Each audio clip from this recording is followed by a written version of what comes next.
The sound of a tray hitting the floor echoed across the cafeteria like a gunshot. Gasps followed, chairs scraped back, phones rose into the air, shaky hands trying to catch whatever was happening. Somewhere in the chaos, someone screamed, "Get a teacher!" But by then, it was already too late.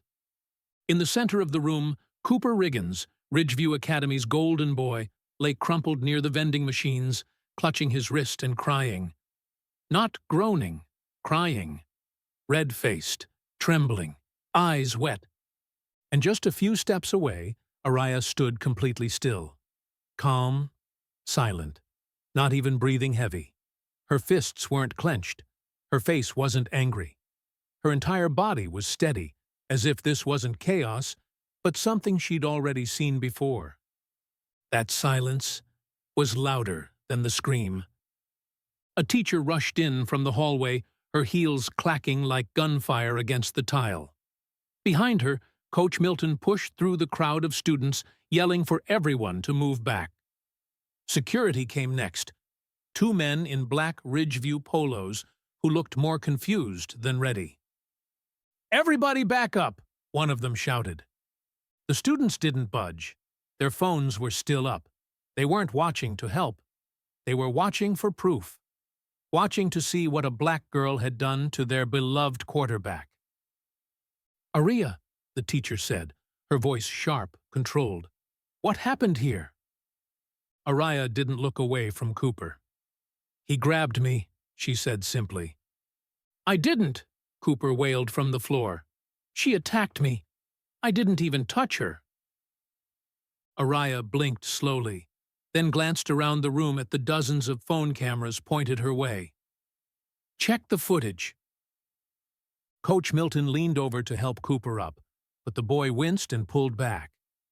"My wrist! She broke my wrist." "She didn't even hit him," someone whispered from the crowd. "I saw it too," another kid added. "She just moved. He tried to grab her and, boom, he was on the floor." Security finally stepped forward and gently touched Ariyah's elbow. "You're gonna have to come with us." She nodded. No struggle. No fear. She picked up her backpack from the floor, still zipped shut, and followed them without another word. The crowd parted for her like she was radioactive. No one laughed now. No one said anything. The silence followed her out the door. Back inside, Cooper sat slumped against the vending machine, cradling his wrist, blinking back tears. "That girl's crazy," he muttered. "She's dangerous." But nobody agreed. Not out loud. Some of them had seen it. All of them had heard the words he said before she moved. They just hadn't expected her to fight back. Because people like Ariyah weren't supposed to. She was supposed to stay quiet. Blend in. Take it. And maybe she would have, if he hadn't gone too far. But before we get there, before the cafeteria turned into a war zone, before Cooper's pride shattered along with his wrist, before Ariyah became something no one could ignore, it started with a lunch tray, a pair of headphones, and a seat near the vending machines. It started 30 minutes earlier. She never asked for attention. Ariyah's entire plan when she transferred to Ridgeview Academy was simple. Get through the year, stay invisible, and graduate quietly. That was it. The first time she walked through those shiny white-tiled hallways, she knew she didn't belong. It wasn't about grades. Her GPA was better than most in that building. It wasn't about discipline. Her record was spotless. It was the way people looked at her like she was a visitor in their country club, or worse, like she was a warning. Ridgeview was built like a modern-day fortress. Clean brick walls, polished banners about excellence and tradition. But the air inside was cold. Polite, but cold. The kind of cold that smiles to your face, but freezes your insides. In every classroom, Ariyah was the only black student. She noticed it every time a teacher asked for volunteers and eyes avoided hers. Every time group projects were assigned and desks filled up before she could even move. Every time her name was read out loud in that clipped, uncertain tone. Ariyah. Is that how it's pronounced? She stopped correcting them after the first month. At lunch, she always sat near the vending machines, not because it was comfortable, but because it was quiet. It was far enough from the main tables to avoid attention, but close enough to hear everything. She liked that. Listening. Observing.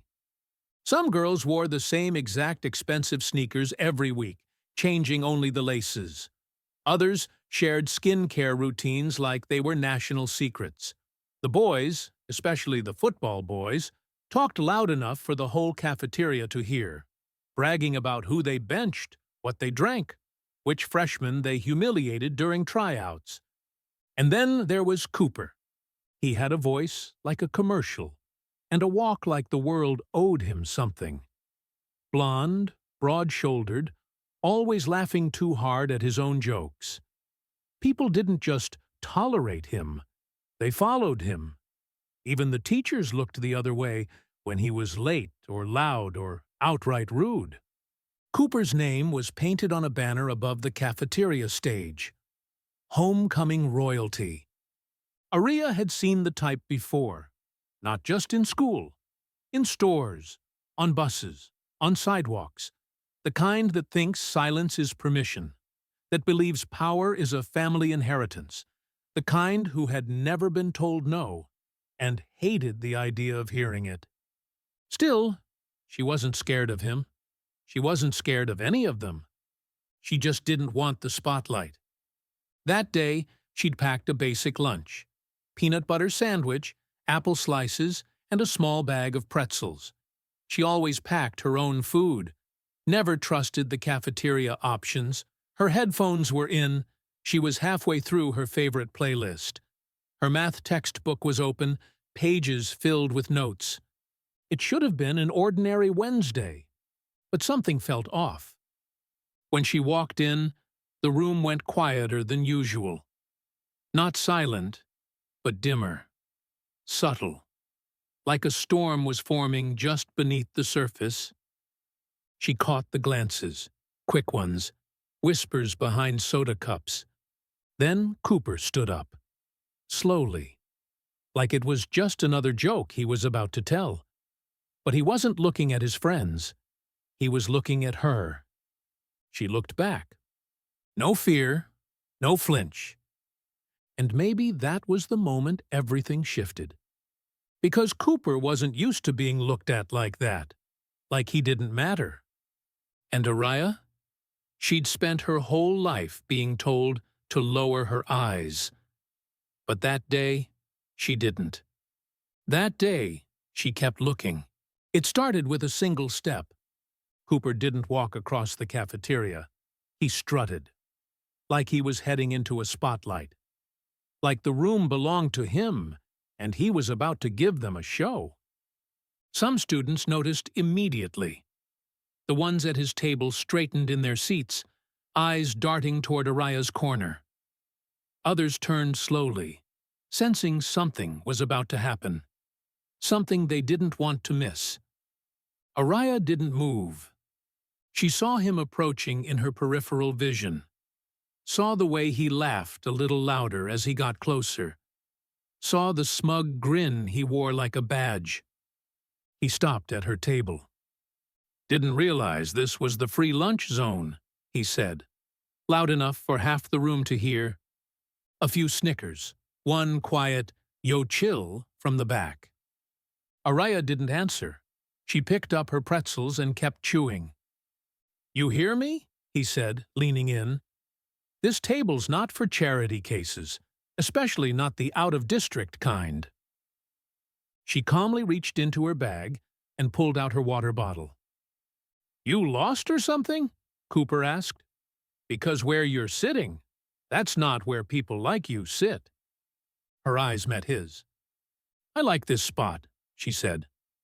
His grin faltered. That's so." She nodded once and went back to her apple slices. That's when his voice dropped low, lower than the laughter. A hush came over the nearby tables, the kind of hush that always comes before a line is crossed. "I said you don't belong here." She didn't blink. Cooper leaned in closer, his words like poison. "We don't eat with your kind." Silence. That phrase didn't land like a joke. It landed like a slap. Even the kids who usually laughed with him froze. A couple students pulled out their phones, quietly, slowly. The air changed. Not dramatic. Dense. Ariyah put down her apple slice. "Say that again?" she asked. Calm. "I said, go eat somewhere else, monkey." There it was. Gasps. A tray clattered to the floor. Somewhere in the back, someone whispered, "Oh, hell no." Ariyah didn't move. She didn't raise her voice. She didn't stand. But Cooper wanted a reaction, so he kicked her tray off the table. Apple slices hit the ground. The sound of plastic skidding across tile echoed louder than it should have. Still, she didn't flinch. He stepped closer. What? Too dumb to understand plain English? That's when he reached for her bag. Everything stopped. Her left hand snapped up and caught his wrist mid-reach. In the next second, so fast most people didn't even process it, she pivoted out of her seat, twisted his arm behind his back, and guided him down to the cafeteria floor with one foot pressed between his shoulder blades. She never looked panicked, never out of breath. Her expression didn't even change. Cooper was groaning beneath her. "You're crazy! Let go of me!" Students jumped up. Phones captured every angle. A few screamed. A few cheered. She looked down at him. "You shouldn't have touched me." That's when Coach Milton came storming in from the hallway. "What in God's name is going on here?" A lunch monitor followed, eyes wide, holding a walkie-talkie to her mouth. "We need admin. Now." "She broke my arm!" Cooper wailed. "She jumped me!" Ariyah stepped back slowly. No threat in her movement, no anger. "I defended myself," she said. "Ask your cameras." Coach Milton looked around at the frozen faces, the raised phones, the silent room. "Someone tell me what happened," he barked. "She didn't start it," one girl whispered. "He called her. He said racist stuff. Then he grabbed her tray." Another boy nodded. "I saw it. She didn't even hit him. She just flipped him, like in those movies." Cooper sat up, face red, wrist cradled against his chest. "She's dangerous!" he yelled. She could have killed me." But no one was listening to him now. They were watching her. Not because she was violent, but because she hadn't been. She'd been precise, controlled, calculated. She'd responded like someone who'd spent years preparing for a moment just like this. Ariyah adjusted her backpack strap as two security officers approached. "You're going to have to come with us," one of them said gently. She nodded and walked forward. Not ashamed, not afraid. The moment she passed Cooper, she looked down at him one last time. "You should have kept your hands to yourself." And just like that, she walked out, leaving the room full of stunned stares and one broken ego lying in a mess of spilled apple slices. The principal's office at Ridgeview smelled like wood polish and denial. Ariyah sat silently in the stiff leather chair across from Principal Howard's desk. He wasn't looking at her. He kept pretending to read a file, flipping through pages like he didn't already know what they said. "Miss Ariyah," he finally said, folding his hands. "This is serious." She didn't respond. He cleared his throat. "Multiple students say you physically assaulted another student during lunch today." "He grabbed me," she said calmly. "And yet," he replied, "you're the one everyone saw standing over him." They also saw what led up to that. "You understand how this looks, right?" he asked, shifting in his seat. "A student with your background involved in a violent incident?" She leaned forward slightly. "My background? I mean, new to the school, transfer student. It's a very tight-knit community here." She didn't say a word. He reached for a form. "We'll need to place you on temporary leave while we conduct a formal review. It's just a formality." She opened her backpack slowly, deliberately, pulled out a small laminated ID card, slid it across the desk. Principal Howard looked at it, then froze. It read, "Ariyah Moore, certified in Krav Maga, Level 4, U.S. Combat Self-Defense Academy." His fingers twitched. "You're trained?" "My dad's a Marine," she said. "My mom runs a self-defense program for underfunded schools in Atlanta. I've been training since I was 8. He swallowed, hard. "I don't start fights," she said, "but I end them, if I have to." The silence stretched thick. "I'm not the problem here," she added. "I didn't attack Cooper. I protected myself, and your school cameras will back that up."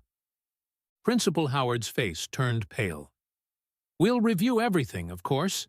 These are just standard protocols." She nodded once. "I'm done here," she said, standing. "I'll wait outside while you figure out how to explain protecting a racist." She left the room without looking back. The moment the door clicked shut, Howard exhaled and wiped sweat from his forehead. But Ariyah wasn't done. She walked to the library, logged into a computer, and started researching. The names came fast. Simone Tillis, Malik Johnson, Kara Denby, all former students who'd transferred quietly over the last few years, all black, all with stories. She spent hours that night digging. She texted old classmates, sent DMS, messaged alumni forums. She called her cousin who left Ridgeview 2 years earlier without saying why. And slowly, the pattern appeared.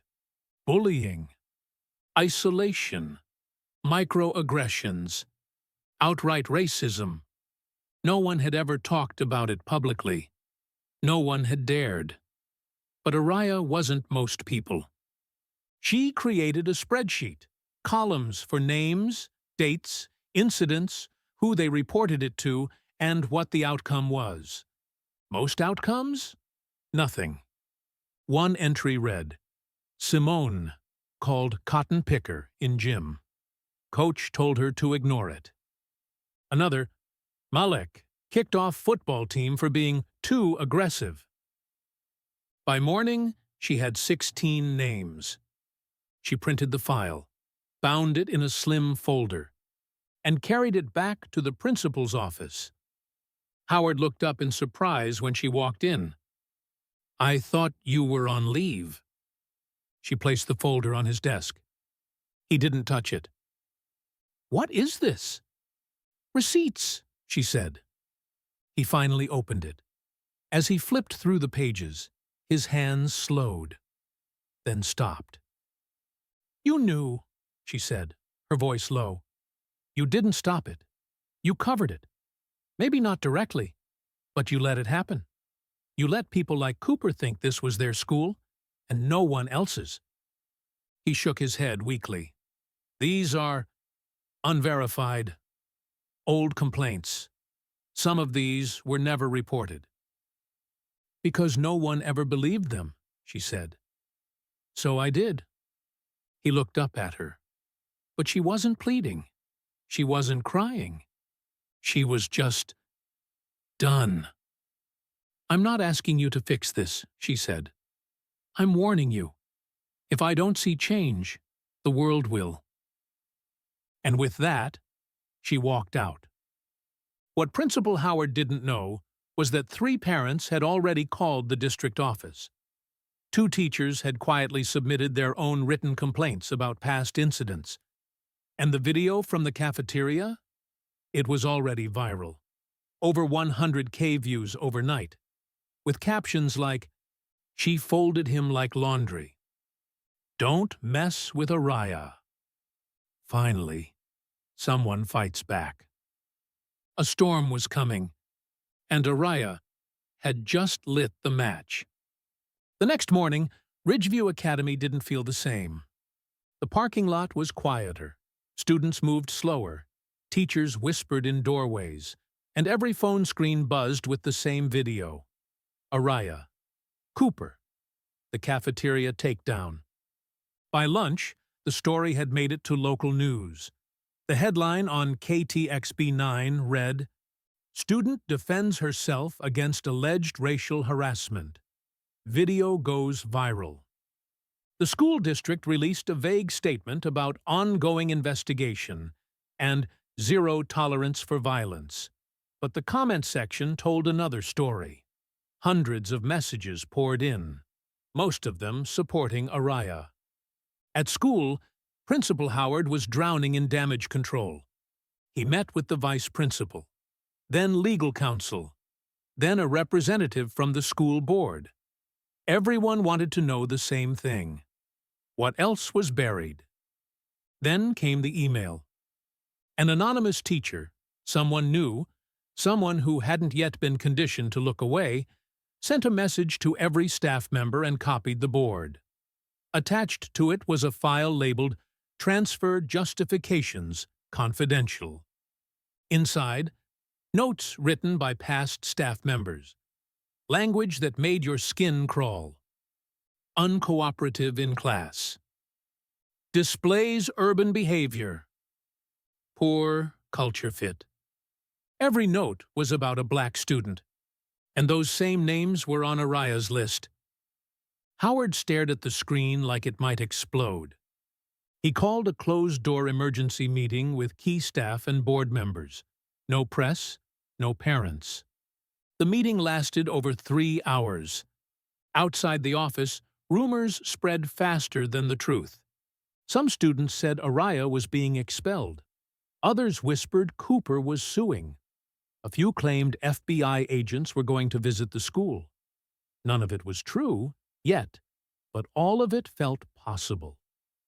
Ariyah kept her head down, walking the halls like she didn't hear the murmurs, like the school wasn't cracking beneath her feet. Until she got called back to the office. This time, Principal Howard didn't try to act calm.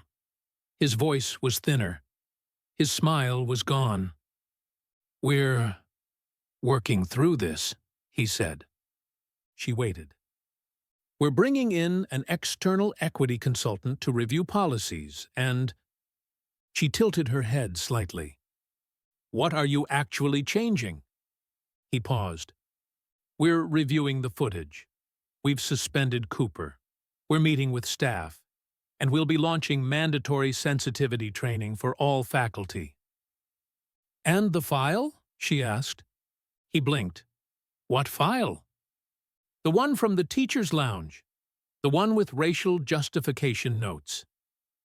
His silence said everything. "You still think this is about one fight?" she said. "It's not. It's about everything that happened before that fight. It's about every time someone said nothing when they saw something." "I understand," he said quietly. "No," she replied, standing. "But you will." She left the office and didn't look back. Later that evening, she received a DM from the anonymous teacher. "Meet me behind the library after last period. You need to see this." Ariyah didn't hesitate. At 3:15, she stepped into the quiet alcove behind the stacks. The teacher, mid-30s, black, nervous, handed her a small flash drive. "I shouldn't have this," she whispered, "but someone has to do something." "What's on it?" Ariyah asked. "Meeting recordings, emails, staff memos, things the district buried, things about Cooper, about the kids who left." Ariyah closed her fingers around it. "Thank you." The teacher nodded once. "You didn't hear it from me." That night, Ariyah sat at her desk and plugged in the drive. It wasn't just one file, it was dozens. Some were labeled with student initials. Others had bolded subject lines like RE Transfer Justification, Ward Family, or RE PTA Concerns, RE Diversity Quotas. She listened to audio clips, teachers joking about ghetto behavior, a coach laughing about how these kids never last anyway. Her stomach turned, but she didn't cry. She backed it all up. And then she made a decision. She opened an email, addressed it to a local news reporter who had already covered the cafeteria story, attached 3 of the strongest files, included a single line. "You wanted proof. Here it is." She hit send, and the truth left her hands and entered the world. The fallout didn't take long. By noon the next day, the news story exploded. It wasn't just local anymore. National anchors picked it up. Hashtags were everywhere. Expose Ridgeview, flash drive files. They knew. The headline on every major platform read, "Flash drive reveals systemic racism at elite Georgia school." Parents showed up to Ridgeview with signs. Reporters camped out near the gates. A protest formed outside the district office, mostly students, some holding up printed screenshots of the confidential notes. Some wore shirts that said, "Urban behavior, I'm still here." And inside that polished building, Principal Howard was unraveling. He tried to stay composed during a press meeting but choked halfway through a rehearsed apology. He stammered through words like oversight, training, and deep regret. But the public wasn't interested in regret. They wanted accountability. Cooper's family released a statement, claiming their son had been unfairly targeted and that he was receiving death threats. But then, a second video leaked, one from earlier in the school year, showing Cooper mocking another black student while staff walked right past him. The apology vanished from their website. The board moved quickly. Cooper was expelled permanently. 2 teachers were placed under formal investigation. 1 administrator resigned quietly overnight. And the district superintendent made a live statement. "We failed our students, particularly our black students. But this ends now." Ariyah didn't watch the press conference. She was sitting on her front porch with her dad. A former Marine, her father had the kind of face that didn't flinch, until now. He looked at her like he was seeing her for the first time. "I trained you to defend yourself," he said. "But this was more than defense." She nodded. "I didn't want to start a war." "You didn't," he said. "You just stopped pretending there wasn't one." At school, some students avoided her. Others stared too long, but a few, quietly, started saying, "Thank you." A sophomore slipped her a note. "I almost dropped out. You gave me a reason to stay." In her locker, someone left a folded piece of notebook paper. No name, just 4 words. You weren't imagining it. It was more than vindication. It was exposure. But Ariyah wasn't looking for praise. She wanted change. The equity consultant hired by the school interviewed her for 2 hours. She didn't hold back. She brought printouts, names, dates, testimonies she had gathered, evidence the school never looked for because they never wanted to. After the meeting, The consultant asked her one last question. If you could change one thing about Ridgeview, what would it be? She thought for a second. Everything they say they stand for? I'd make them prove it. And they did. Within 2 weeks, a new racial equity board was formed with student seats. Anonymous reporting platforms were launched. The staff training manual was rewritten from scratch, with external oversight. And Ariyah? She was offered a position to help lead it. She declined. Real change doesn't need a poster face, she said. It needs a system that doesn't erase people like me. Instead, she focused on launching her own student group. Voices at Ridgeview. No teacher oversight, no admin filter, just students sharing stories, demanding better. They booked the auditorium for their first meeting. It filled up in minutes. No one clapped. No one performed. They just listened. And that, Ariyah realized, was the beginning of something. Not a moment, a movement. It wasn't just the protests that had died down, or the teachers now walking with their heads a little higher. It was the air itself. It was heavier. The weight of 1,000 unspoken words had finally been forced to the surface. When she walked through the front doors for the last time, there was a buzz in the halls. People still stared, but not with judgment. They looked at her with respect. Fear had shifted into something else. A few students waved. Others gave a tight smile. But no one crowded her. No one asked for photos or accolades.